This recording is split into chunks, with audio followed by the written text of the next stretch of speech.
You can't go into something thinking that you're not there, that you don't belong. Because if you go into something thinking you don't belong, you won't belong. Mhm. Right? You gotta believe in yourself, and you gotta believe in yourself. Failing is not the problem here. It's when we make those failures permanent, that becomes the problem. So I don't want to hear about only your successes without hearing about your failures. It's a journey forged by crucibles, battles, and messy processes. Here, we honor your pain, then we celebrate your triumph. Your truth is what's inspirational. So welcome to the Eternal Lessons Podcast. Hey, welcome to today's podcast. Marquel Broughton is here. Hey, man, it Yes, is sir. such an honor to have you on today's podcast. How are you?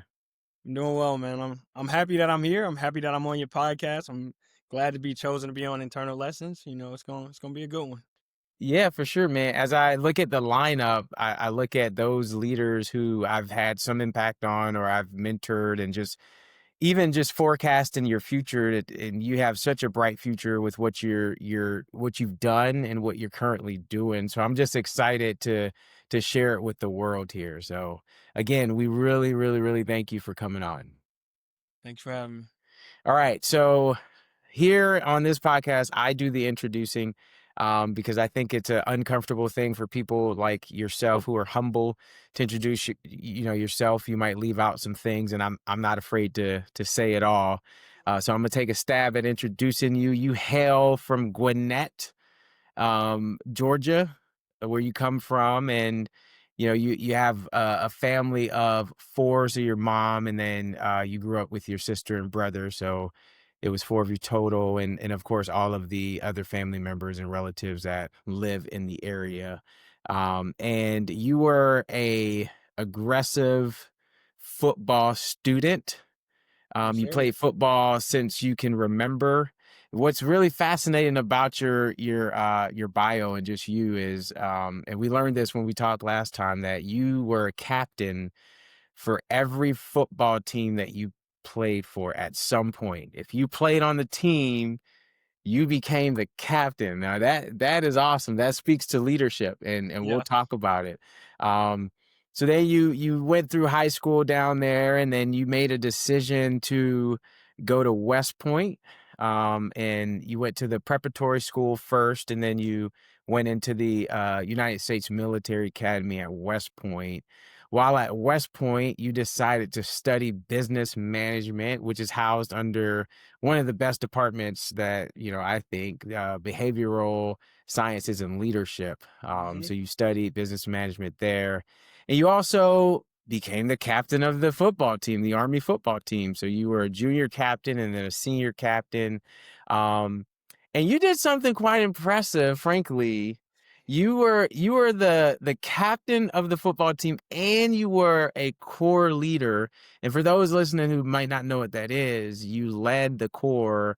You led like a fraction of the core, that being 1,000 of your peers, as a student leader, which is impressive. So you commanded twice, one during the summer as a key summer leader, and then you became a regimental commander for the First and Proud, First and the proud. first regiment, which I'm a fan of Second Reg because that's where I served my time. So second to none, second to none. Um, and after your time doing that, you commissioned as an armor officer, where you are currently down in Fort Stewart, Georgia. And you also went through your BOLIC, your training course, and then you went to Ranger School. And now you're preparing to be a platoon leader in the next few months. So I don't know if I'm sure I missed a lot of different things Nah, you about hit it. You your hit it. You're bio. good. But anyway, impressive nonetheless, and we're happy to have you on here. So I'll start off. Let's go back. I want to travel back in time. Let's do it. Let's do it. Who served as your inspiration when you were young as a kid? Like, if not the who, maybe the what. Okay. So it depends on what we're talking about. Like in sports wise, I used to look up to like Ray Lewis, Ed Mm, Reed, things like that. People that showed passion, showed a lot of enthusiasm through all their game. But like growing up in terms of who mentored me, it was my coaches. Sports Yeah. was really big in my family. I looked up to them. I have one coach that literally coached me from since I was 7 all the way until 8th grade. Mm. So what? That's 7 years. His Yeah. name's Coach Simon, and he came from like a similar background in a way, kind of came from the bottom, and he built himself all the way up to where he was now owning multiple daycares, in real estate, doing a whole bunch of things, right?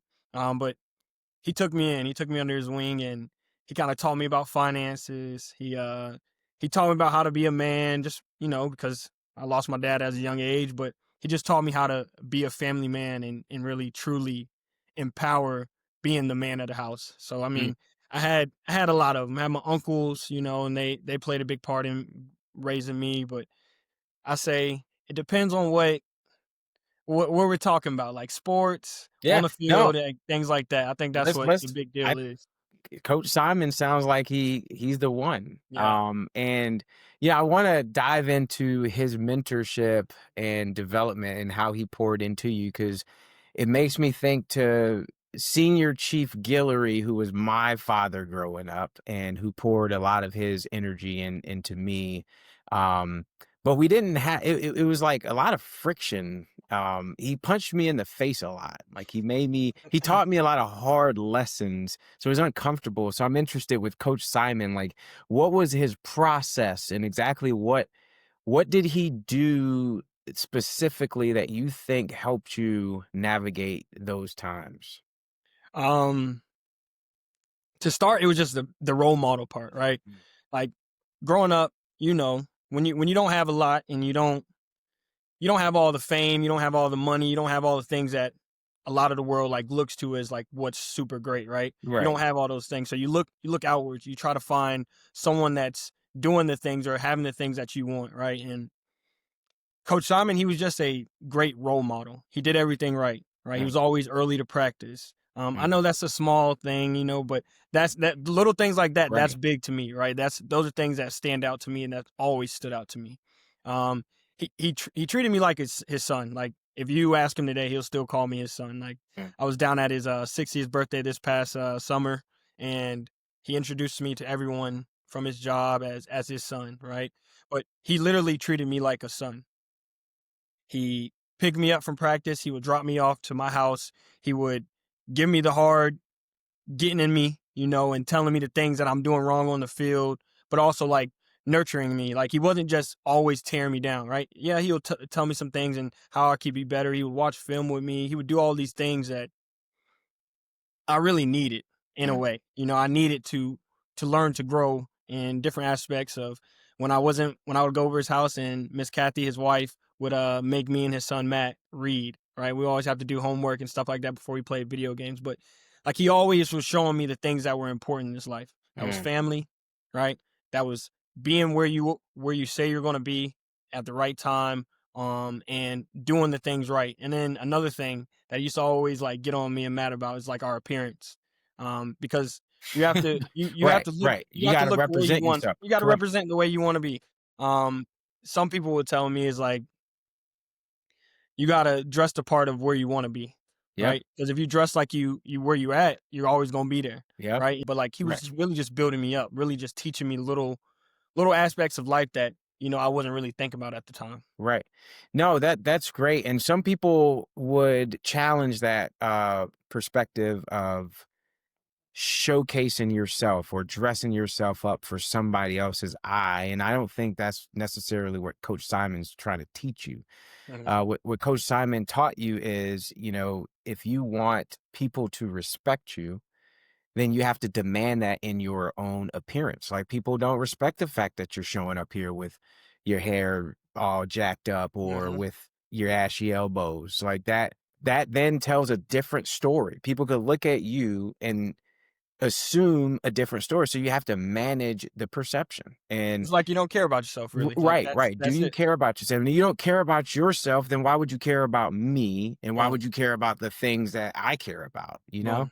Yeah, Yeah. so I think that's what Coach Simon was trying to get you to understand, and I think you do that well. So a question on Coach Simon here, and you already given us a lot of lessons, things that Coach Simon has taught you specifically, but I'm interested in what that relationship has taught you. Like, what is the lesson that you think about when you look at Coach Simon and you look at Marquel Broughton and that relationship that formed during that time and the impact that he has had on you? What do you think about? What is the lesson that you carry forward with you at the next thing that you've done? Really lift as you climb. Like Mm, I say that, and I'm gonna make it make hello. sense, right? I'm gonna make it make sense. Like Make it make Coach sense. Simon, he came from where I came from. He didn't have much. He was adopted, things like that. Like his life wasn't pretty, Mm, right? But he worked so hard to get his life pretty and make sure that he was getting the right grades. He was making sure that he was studying and doing the things in his sports. And then when he graduated, he went and made a way for himself, right? But as he's making a way for himself, he's still pulling people up, mm, right? And I think that's kind of what our relationship was, right? Because I was just a little kid that my mom would drop me off at practice late, a kid that loved being on the football field, but a kid that was low key kind of lost, mm, right?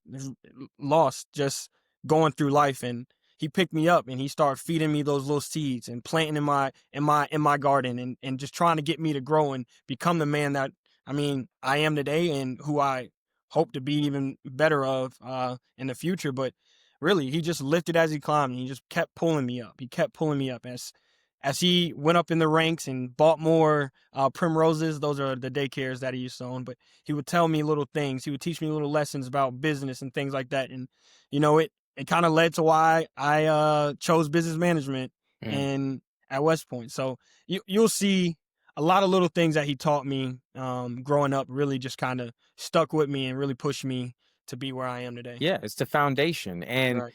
I kind of want to, this is your podcast, by the way, in terms of you are sharing lessons, but I want to pull on this string of lifting as you climb and what that, like, how significant that is. Like, people tend to climb and then lift. And then you got people who are lifting as they're climbing. Like, that's a hard thing to do. That means that as you're studying hard, as you're, you know, being challenged with your family and you're working late nights, you're still looking back and pulling other people up as you're doing it. Like, and you're not selfishly like navigating your world, making it to a point where you think it's now I'm at a point to where I can help someone else. It's like Right. you have already accepted, like, I am going to lift and do my climb simultaneously. That's some next level stuff. And it's I think the biggest thing that you said there is like you got to look back, right? Not just for yourself, not just for the people, but like it allows you to remember. It allows Mm, you to push you, right? Like mm, for me, when I look back to the things that I've been through, that's my drive. That's my mm, why. That's what's getting this fire going. That's what's making me so passionate and so committed to the things that are in my face is because I can look mm, back and remember exactly where I was at and what it felt like to be back there and what mm. I want to do to get out of there, right? But as I say, I want to get out of there, but I want to pull everyone else up too. So that's why you got to lift as you climb. Yeah. Yeah. No, I love it. On the topic, and we're still focused on your childhood. Do you have a crucible memory? Like, do you have something that happened that just rocked you to your core? Like you personally as a young man, and maybe it was confusing to you, or maybe you felt like it consumed you, it consumed your bandwidth, like you couldn't move forward, and then you fought through it. Like, can you think of a time that happened to you? Yeah, the biggest one is losing my father, right? I used to be a really angry kid from that. Like I used to always question why me? Why did God put this in my life? Why did I have Mm, to watch my mom go through addiction and go through things that really changed her life, mhm, right? Things that really pushed her to the edge. And I think that's the biggest thing and something that I learned, it's one of my F's, family, right? My sister, my brother, and my mom, we stuck through that together, through it all, through all the ups and downs, from not having a place to stay to my sister having her kid, like all the highs and lows, we were always together. We were always depending on family. And, and I think that's the biggest thing. Like, you got to surround yourself around the people that truly love you. And I think that's the way that I got out of that Mm, situation of being angry, always asking why God, why this, why that, right? Like, depending on my family, being able to hold my sister and cry to my sister, or my sister cry to me, and be able to help my mom and encourage my mom to go to church and mm, get her off of drugs, get her off of the things that she was going down in terms of the path that she was going, right? And just being that God for each other. And I don't know, one of my F's, family, man. yeah, That was a way to really get out of it. But that, obviously, that's something that changed my life for forever. One, just yeah, trying to grow up and be the man of the house at 6 years old, thinking about things that I shouldn't be thinking about, but it's just kind of just the way my life kind of went. yeah. No, thanks for sharing that. So, if there was a young man right now that is in a similar situation to what you experienced back when you were younger, what would you tell him right now? Don't let that rage consume you, because it's Mm, only going to take you down a path that you don't want to be, mm, right? Like, you have a purpose in this world. It's not that rage. Don't let that rage consume you. I think I that's love the biggest thing, because being an angry kid you can get in trouble at school all the time. You just lose that focus, right? You can't it. let it consume you. You got to let it go behind and just continue building from there. Yeah. No, that's helpful. No, thanks for sharing that perspective. So, have you ever heard of the adage "cream rises to the top"? Now, of Okay. course. So Of I want to course. focus on the cream here, that constantly rises to the top. So, if you could think back, how many football teams did you play on? All right, so I played on football team since I was 6 all the way to 24, 23. So about 17 Seven, different teams. seven, 17. 17. Yeah. 6 Okay. years old all the way 23. 17 different football teams. Yeah. Okay. I want to get this right for the record because maybe you missed one. No. No, no, it's Maybe 17 different teams. okay, Yeah. 17 different teams. Now, let me so 17 teams, and if you could have become a captain, because I know maybe when you were 6, you couldn't, there was no Correct. captain because my oldest son Ezekiel right now, Mhm. he's like, Dad, I want to be the captain. I'm like, there is no captain, Ain't man. no captains yet. Yeah, you're 7 years old. So of all the teams that there was a captain, you became the captain. Indeed, yes. Yes, I Wow. have. Just think about that. Yeah. Think about that. Yeah, it's crazy, I know. Okay. So cream rising to the top. Okay. And I know you're super humble, but again, these are lessons. What do you think it is about your captaincy, about you becoming, why you? What made you the target person that each of these coaches, these 17 different teams, probably 17 different coaches have said that Marquel Broughton needs to be the captain of it. What is it? Look, the way I think about it is two things: commitment and passion, Mm, right? Commitment can be seen in multiple different ways on the field, right? In the weight room, on the field, and then in the study room in terms of like watching film and things like that, right? I don't think there's anyone on any team that I've ever been on that can say that I wasn't committed, mm, right? I wasn't committed, and not just myself, but in the team, empowering others, right? And pushing others to be the best version of themselves. So their 111th on the squad, on the field, worked with the other 10 11ths, mm, right? So I was just committed, man. I'm very passionate too. You know this, maybe not mhm, everyone will listen, but I'm just passionate, man. Every workout, every game, every film study, like I'm I'm in it. Like, I am locked in. I am ready to go. I am questioning the coach. I am questioning players. I'm in it, right? And that's it. It's just I love it, right? I love teams. I love leadership. I love empowering others. I Mm, love just picking people up. I love seeing a mission go to plan, right? mm. And I don't know, that and I'm competitive, Yeah, obviously. Like you can't be a captain and not be competitive, of right? course, of course. Really the things I'm saying is I'm just passion. I have a lot of passion and I'm committed. Right. Okay, And so that's it. I'd like to, use this analogy here to help us think through this this amazing journey that you've been on. So you got this Ferrari, beautiful vehicle. The capabilities are unmatched. Some would argue, but you got this Ferrari, and the Ferrari can't move without gas. Right. Like it needs the fuel. And then for it to continue to run at the capacity and the level that it runs at, it needs fuel. So my question to you is, what fuels your commitment and what fuels your passion? All right. So I grew up with a lot of cousins. We all lived in the same house. They're basically my siblings, right? Like Hmm. they're basically my siblings, and a lot of them didn't get the same opportunities that I got, right? In terms of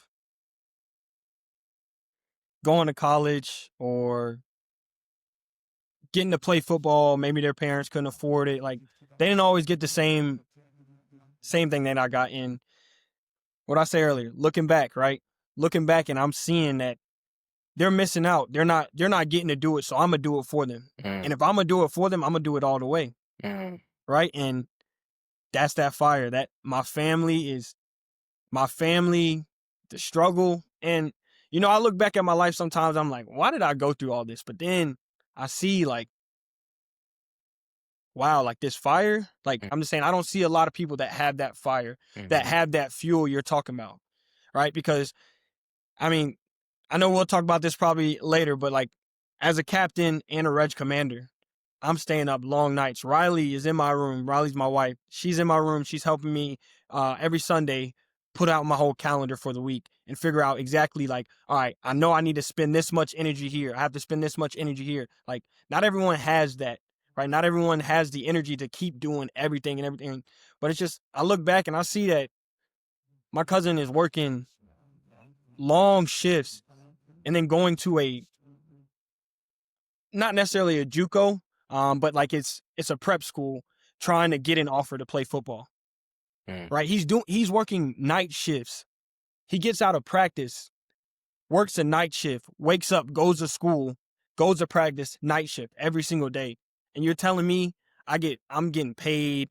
Um, I'm getting paid at West Point. I have food. I have a nice bed. Why don't I have that fire? mm. So really just the struggle, man. Just the struggle has been that fire that's always kept me going, and Yeah, that gas or that fuel. yeah.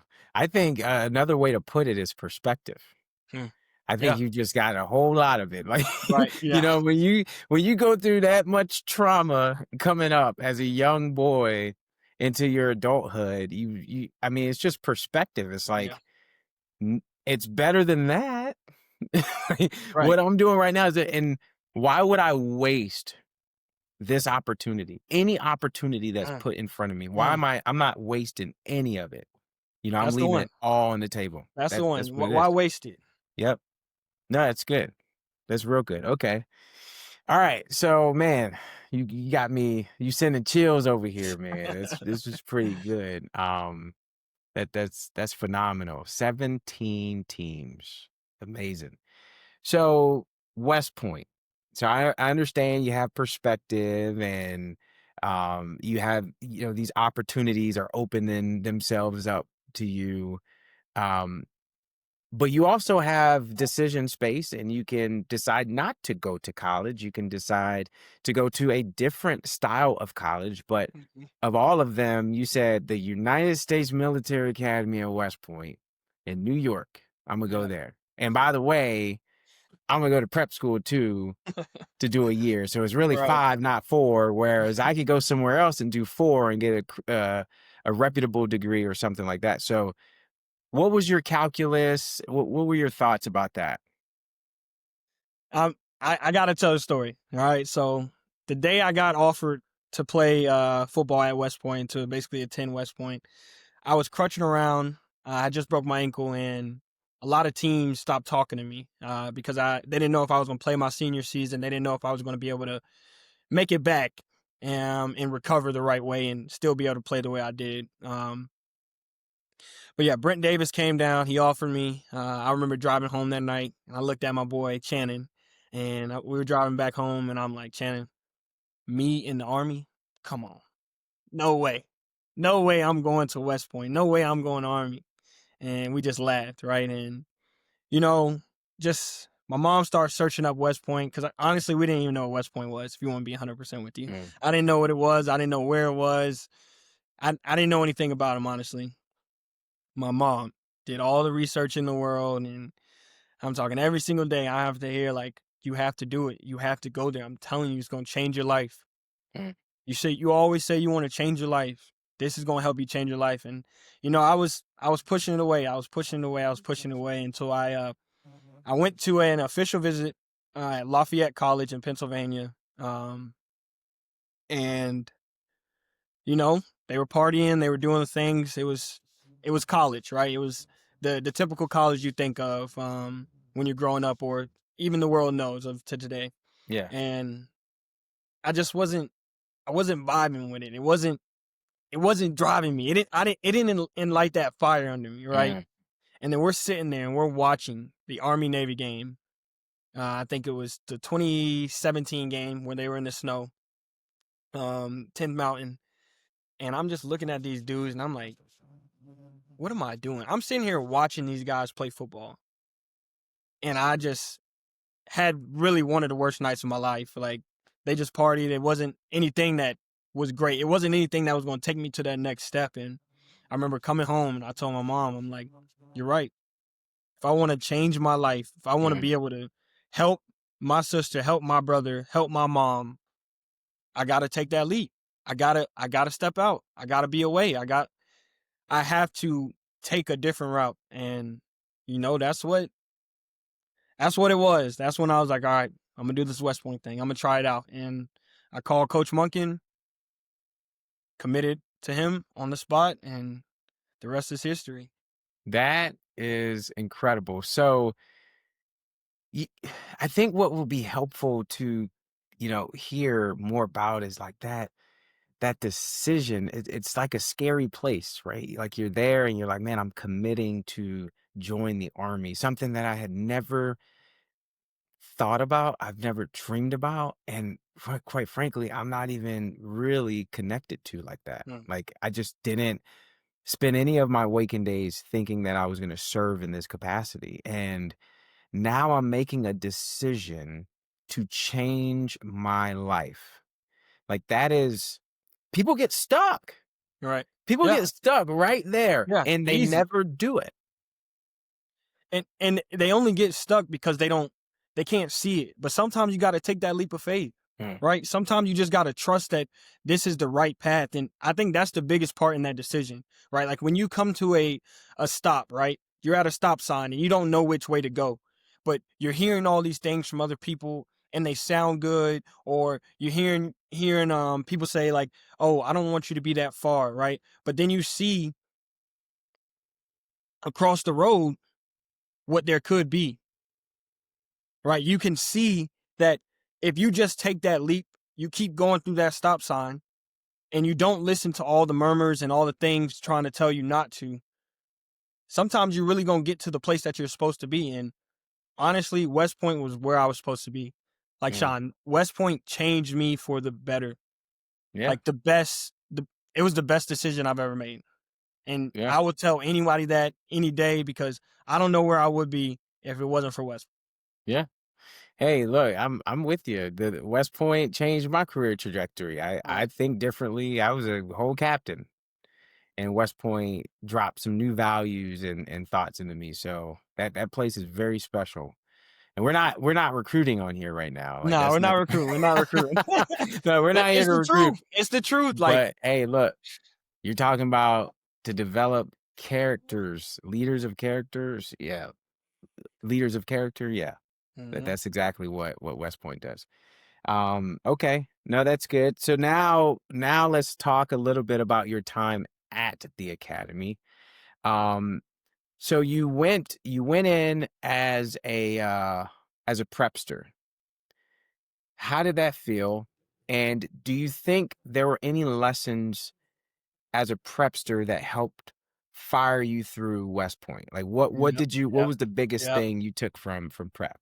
Alright, so I went into prep school 2018 with this mindset that I was gonna leave already, right? I don't know why, but, like, that was my thought process. I'm gonna get big, and I'm just gonna work out hard, and I'm gonna leave. I'm gonna go to a bigger college. Like, that's the Mm, plan, right? I'm gonna find a way out of this because, yeah, I made the decision to go there, but I made that decision for my mom, right? Like, deep down at that time, I made it for my mom, like, "Alright, yeah, I had these thoughts that, all right, yeah, this is what I want. This was gonna make me that next step, but am I ready for that? Right. So first semester at prep school, it was bad. We can go back to CCBT, which is our basic training. mhm, I was getting smoked every day. I didn't know how to take criticism. I didn't know how to have someone yelling at me in my face. Like I didn't have that. Like that wasn't who I was at the time. mhm. I was not going for that at the time, right? That wasn't me. That wasn't me at all. However, so boom, first We'll semester, just say you lack discipline a I little bit. lacked discipline. I lacked a lot of discipline then. Yes, that's Yeah. exactly it. Um, First semester, I remember I come back home for a holiday block leave, and I told my mom I'm not going back. I said I'm not going back. I'm done. And this is what she said to me, Sean. You know my mom. She said, "Well, you're not staying here, so I don't know where you're going, but you're not staying here."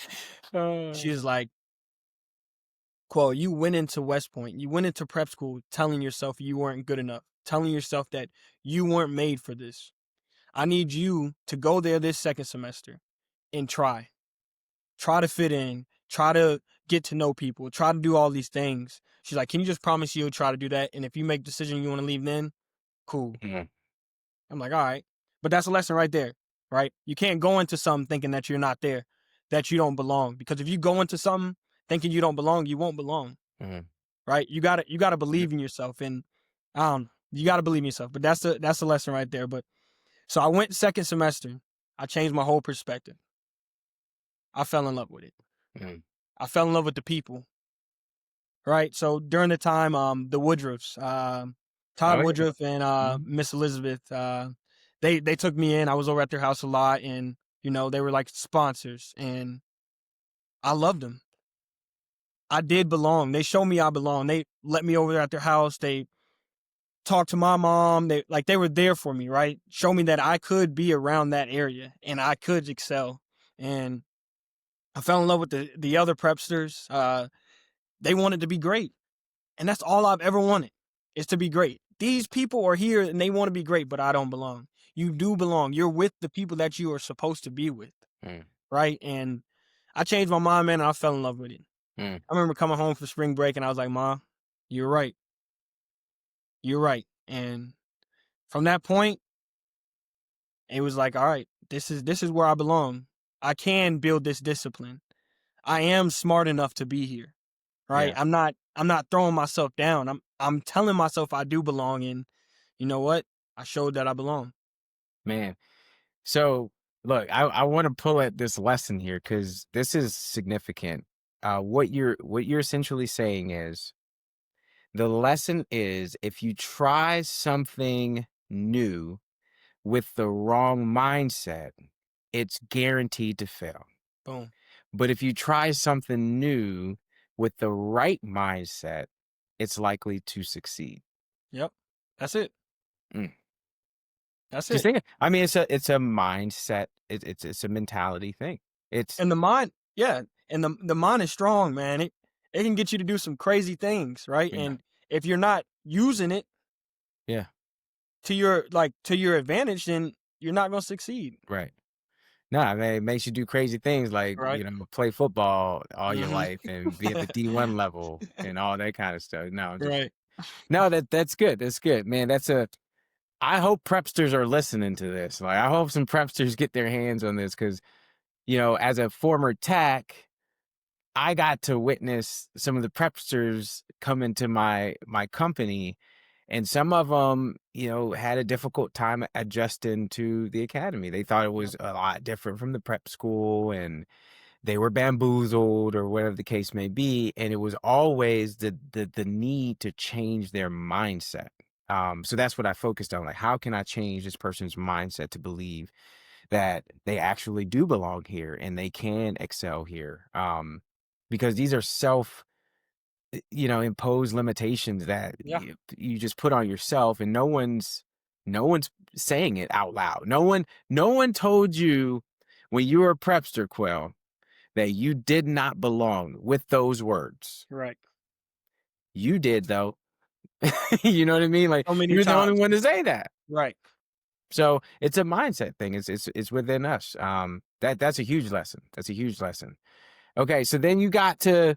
This is a good question. What did you expect that, or what did you think you were going into that it was misaligned, or it was like, man, I expected this to be the case, but it was this instead?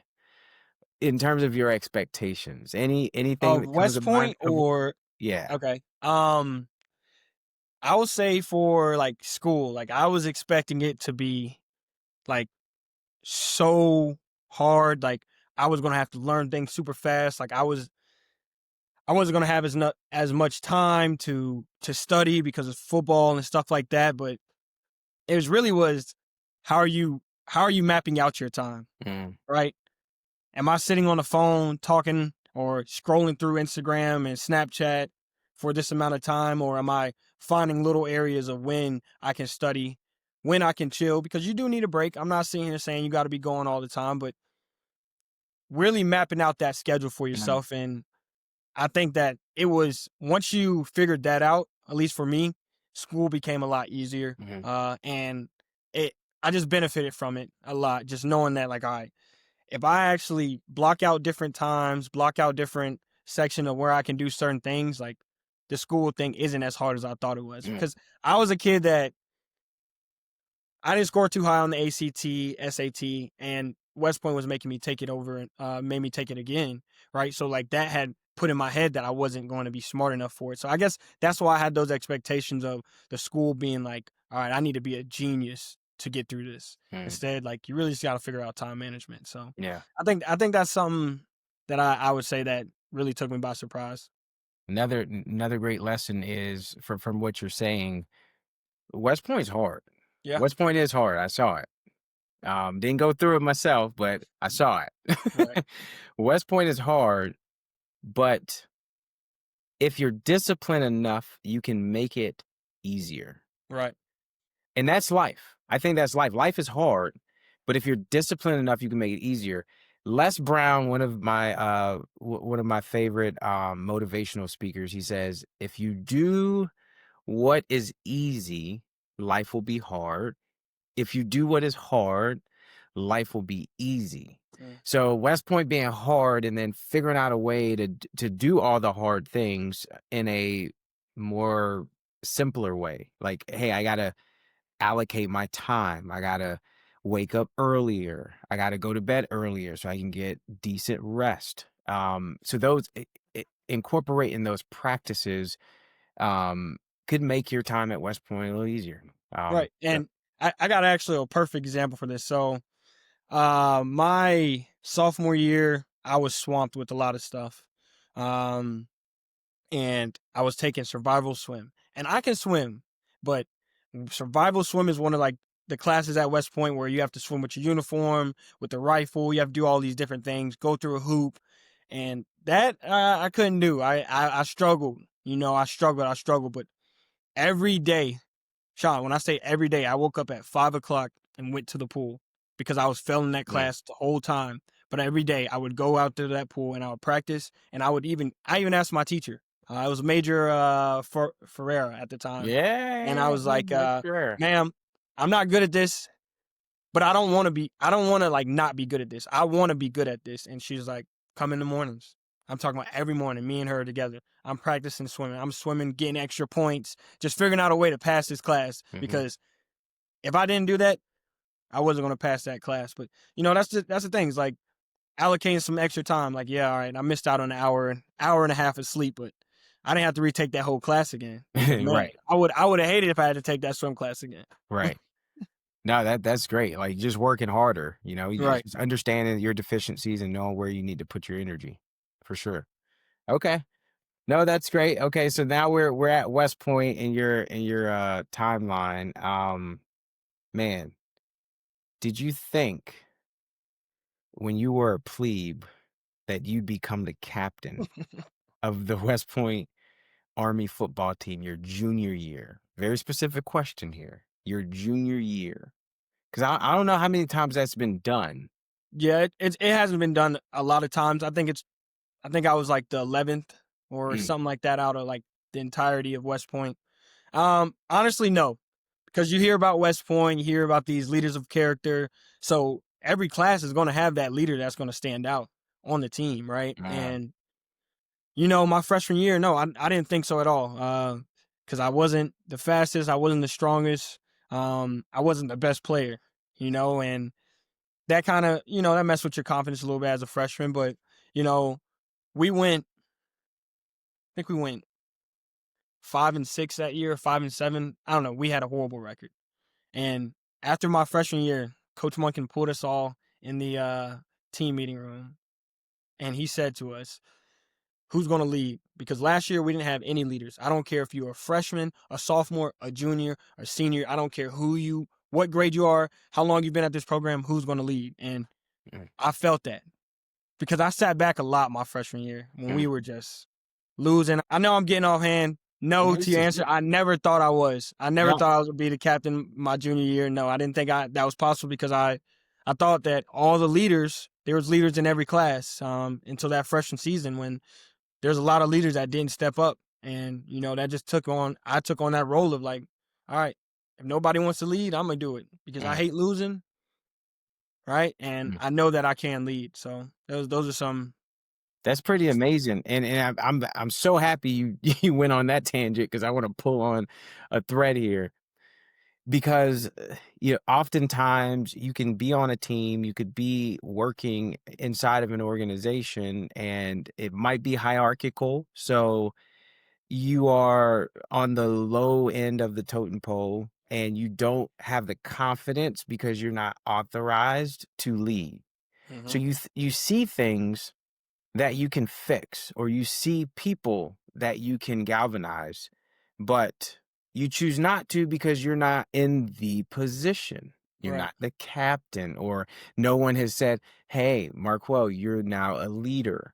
So I guess what advice would you give those people right now at West Point on the Army football team who are maybe sophomores or freshmen, whatever, that have just as much tenacity as you, who are sophisticated and who understand how to lead through people? Like, what would you tell them?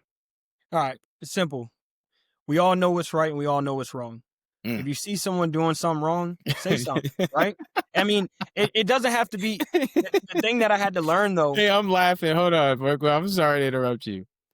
That was great. I mean, it's the truth. It's the truth. Just simplify. Listen, right is right, wrong is wrong. Move out. Seriously, if you make it that simple, it makes it easier to make corrections, right? Now it depends on how are you making those corrections. Are you trying to do it in front of everybody? Are you trying to look like the big honcho? Are you trying to be that? Or are you going to people and you have the emotional intelligence to weigh out the situation and have that conversation? All right, look, I didn't like the way you weren't running them routes as hard, right? Like, is there something wrong? Do you know how to do it? All right, now you got some questions, now you got some answers, and now you can react after that. But simple. We all know what's right and we all know what's wrong, right? And at West Point on that football team, we have our 10 commandments. We have rules, right? And if they're not following those rules, say something. And that's the biggest thing with me. I'm gonna say something. Everyone knows, like, if I see something that I don't think is right, I'm gonna call it out because that's just who I am. Right. No, that's great. And there's a saying that goes, hold the line, hold the line. Right. That's what that means. It's like you Mhm. understand what the culture is. You understand what the expectations are. So hold the line and Yep. don't waver on those expectations that you have on your team. Like, don't walk past a mistake is what I'd say.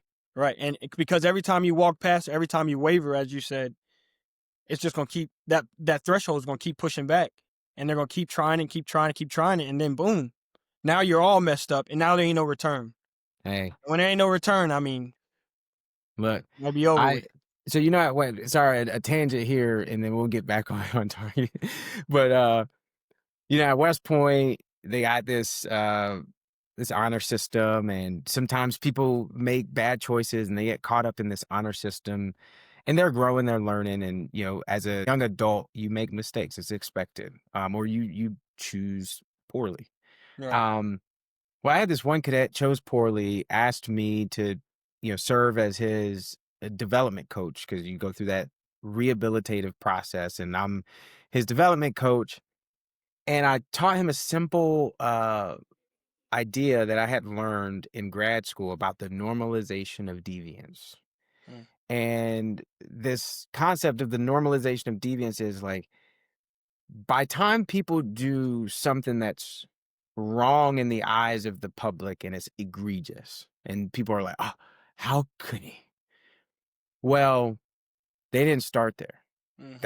That's not where they started. Normalization of deviance mean they started with small acts that were ignored over time, and you can't see it. And it's been happening small, and they push, push, push, push. People see it, they ignore it. The behavior is just deviating to the right, and then boom, something happens, and everyone's shocked. But Yep. you can look back and do the forensics and see the entire pathway to this normalization of deviance. So when I shared that perspective or that model with him, man, he was blown away. He was like, "That's what it is." I allowed myself to go on this journey, and no one corrected me. I didn't correct myself, and my behavior just became this way over time. Yeah. And boom, I got caught, and now I got to go back to the drawing board. So you're right. Like in a culture that you're expressing, where there is a leader, and the leader has expectations, and the leader is identifying this behavior that we don't want to normalize. We don't want this deviant behavior to be normalized. So we correct it on the spot, and we push it back to where it belongs, so you don't feel comfortable going through that process of the normalization of deviance. Yeah. I mean, that's it, man. You just hold the line, like you said. Hold the Hold line. that line, and don't be afraid to speak to people, but have the emotional intelligence to know how to communicate, and you'll be good. That's Yeah. that's it. Yeah, I'll tell you, EQ, emotional Yeah. intelligence, Yeah. it don't come easy. Nah, it doesn't. It doesn't at Perspective, all. though. Right. You gotta have Perspective though. perspective. Perspective leads Yeah. to There you go. Okay, so we're growing short on time, so we'll push through here. So my question to you now is: you became the regimental commander your first year, your senior year at West Point, which is huge. I mean, you're like one of the top 6 cadets as a leadership in a leadership role at West Point. So clearly, again, the cream is rising to the top. Cream is identified. Um, what was your biggest lesson during your time as a reg commander? Like, what was your biggest takeaway that you now have, and you're using it in the Army as an active lieutenant? all right. That's actually a really good question. I didn't know how you were gonna come with this. But I like it because now it really makes me think about what I need to do with my soldiers now. Um, but I know exactly what it is. All right. So like you said, I was at the top as a reg commander, but you can't forget the people that are making the things actually go. Mm, Right. So as a reg commander, like you have companies, you have platoons, like it breaks down, right? And some that I try to do is connect with the lowest plebe mm, in my regiment, right? And I did that by sending emails, motivational Mondays, And I would be like, all right, send in a quote. I'll put it up. I'll tell you what it meant to me, and I'll just do that in an email to the entire reg, right? Mm, Um, that was just a way of being able to connect with people, and I think that's the biggest thing. Don't ever think you're so high up that you cannot connect with the lowest level, mm, right? So right now, I'm an AS3, and I'm working in the S3, and we're working in the motor pool, right? And I could easily put out guidance of, all right, what needs to be done, how I want it done, boom, soldiers go do it. No, I'm in that motor pool with them, mm, right? We're banding all this equipment together. We're working it like you got to meet every soldier where they're at, right? mm, You can never get too big headed or too feeling like, oh, because I have this rank, I don't have to do anything. No, mhm, right? Connect with the lowest level, and I promise you, people are going to want to follow you. mm, And I think that's something that I learned as a reg commander because I'm like, all right, I'm a firstie. If plebe walks by me and doesn't greet me, like I should do this, I should do that. Like, all right, maybe that plebe is having a bad day. How am I going to connect with them? I pull them aside. I tell them what they did wrong, but I'm like, are you okay? Am I figuring it out? I don't know. It's that connection, Sean. It's mhm. that connection. It's connecting with everyone at every level. And I feel like that's what I need to continue to do throughout my time in the military, throughout whatever career I go with after the military. But I don't know, just connecting with every level so you never feel like you're just too big for Yeah, the program. yeah.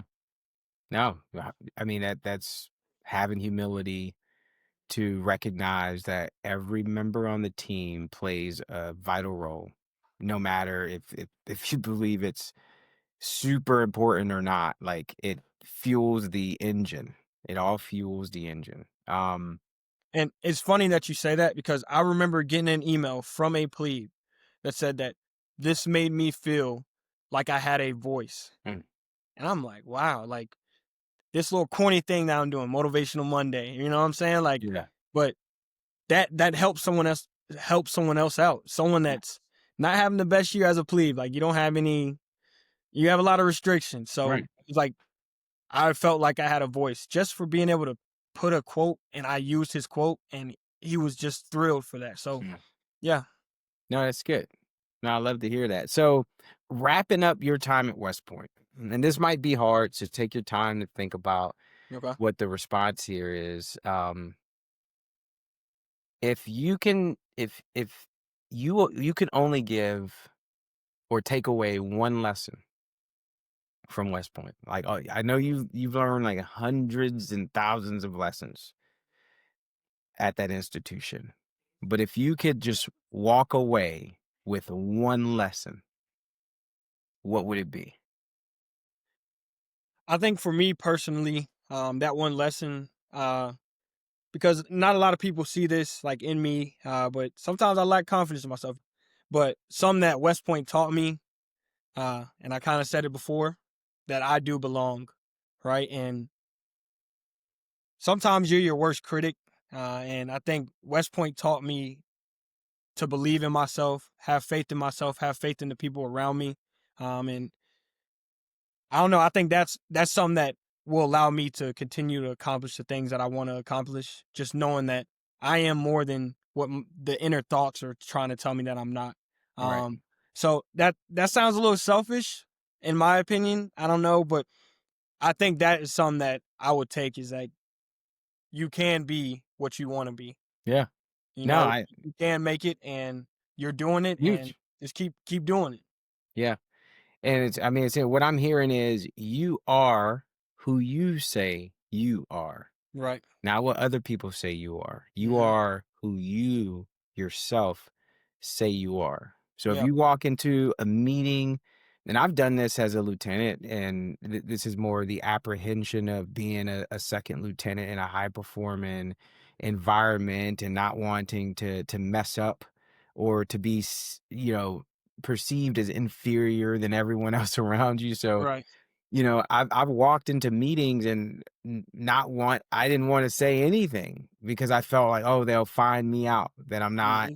an excellent communicator or that I don't know what I'm talking about. Whereas I knew what everybody else knew or I could contribute to this conversation, but I told myself that I wasn't good enough to do it. Right. So therefore, I wasn't good enough to do it.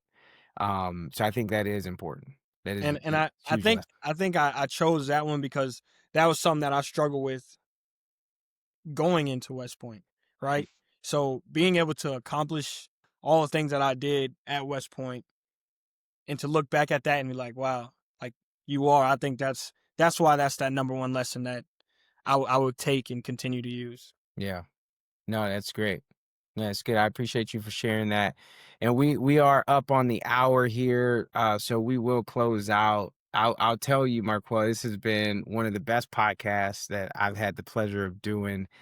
And you just have such a colorful story and so much to provide people out there from all walks of life. So I think we want to bring you on for a part 2 All right. in the future, because there are still things. I mean, you left West Point, you did your basic course, then you decided, you raised your hand and you went through the grueling Ranger School, Yep. 62 and through, so straight through, no recycles. You came out of there, and now wifey's expecting your first baby. Yep. You got a lot of stuff going on. You're about to take your first platoon, so we gotta bring you maybe mid PL if you got energy for us. I We'll, got you. we'll bring you. I'm always gonna have energy. I got that fuel, Yeah, man. I yeah. got it. No, that's good. But this has been extremely great, and I appreciate your time. Really, I Yeah, do. I appreciate you having me.